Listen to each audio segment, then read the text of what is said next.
അപ്പൊ ചങ്ങായിമാരെ, ഇന്ന് ഞാൻ ഒരു അഖിലേന്ത്യാ സെവൻസ് കാണാൻ പോയാലോ? ഞാൻ എൻ്റെ കൂട്ടുകാരനും കൂടിയിട്ട് ഇന്ന് സെവൻസ് കാണാൻ. ഞങ്ങൾ ഒരുപാട് സെവൻസ് കാണുകയും കളിക്കുകയും ഞങ്ങളെ ക്ലബ്ബ് കളിക്കുകയൊക്കെ ചെയ്തിട്ടുണ്ട്. അപ്പോൾ ഈ ടൂർണമെൻറ്റിൽ ഞങ്ങളെ ക്ലബ്ബ് കളിച്ചിട്ടുണ്ട് അപ്രതീക്ഷിതമായിട്ട്. അപ്പോൾ ഞങ്ങളങ്ങനെ ടിക്കറ്റ് എല്ലാം എടുത്തിട്ട് ഗ്യാലറിയിൽ കയറി. ഫസ്റ്റത്തെ കുറച്ച് കളികൾക്ക് നല്ല ആൾ കുറവായിരുന്നു ഇനീഷ്യൽ ടൈമിലൊക്കെ. പിന്നെ നല്ല ആൾക്കാരായിട്ട് വന്നു. കാരണം ഇലക്ഷൻ കാരണം ടൈമിങ്ങും കുറച്ച് ബുദ്ധിമുട്ടായിരുന്നു ഇപ്രാവശ്യത്തെ സെവൻസ് കളികളിൽ. അതിനിടയിൽ സ്റ്റേഡിയത്തിൽ ഒരു പാമ്പ് കയറി. അങ്ങനെ അതിൻ്റെ ഡിസ്കഷൻ ആൾക്കാർ. കുറച്ച് കഴിയുമ്പോൾ ഞങ്ങളുടെ നാട്ടിലത്തെ ഞങ്ങളുടെ ടീമിൻ്റെ മാനേജറും ഞങ്ങളെ ക്ലബിൻ്റെ ഭാരവാഹികളാണ് ഈ നടന്നു പോകുന്നത്.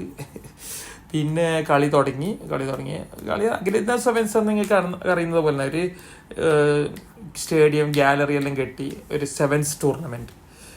അത് ഫുട്ബോളിന് ഇഷ്ടപ്പെടുന്നവർക്ക് അതിൻ്റെ പ്രത്യേകത പറഞ്ഞറിയിക്കേണ്ട ആവശ്യമില്ല. അപ്പോൾ നിങ്ങൾക്ക് ഈ അടുത്ത വീഡിയോയിൽ നിങ്ങൾക്ക് ഒരു ഗോള് കാണാം. ഈ ഗോളടിച്ച ടീമാണ് ഈ ടൂർണമെൻറ്റ് വിജയിച്ചതും. ഞങ്ങളുടെ നാട്ടിലത്തെ ഒരു ടീമാണ് സ്പോൺസർ ചെയ്ത ആൾക്കാർ, ഫാൽക്കൺ കൽനാട്. ഇതാണ് ആ ഗോൾ. ഇതിന് ശേഷം നിങ്ങൾക്ക് അവരുടെ ഗോൾ ആരവും കേൾക്കാം. കൂടാതെ ഇതിൻ്റെ ഈ വീഡിയോൻ്റെ ലാസ്റ്റ് ഞാൻ ഒരുപാട് കാസർഗോഡൻ ഫുട്ബോൾ വൈബ് ആഡ് ചെയ്തിട്ടുണ്ട്, കൂട്ടത്തിൽ നമ്മളെ ക്ലബിൻ്റെത്.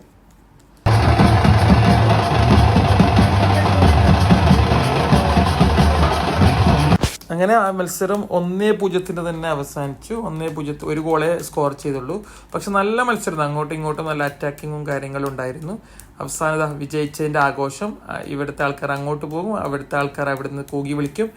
അവസാനം പതിവ് പോലെ പോലീസ് അടിച്ചു ഓടിക്കും. ആ തല്ലും കൊണ്ട് ഞമ്മ വീട്ടിൽ പോയിട്ട് കിടന്നുറങ്ങും.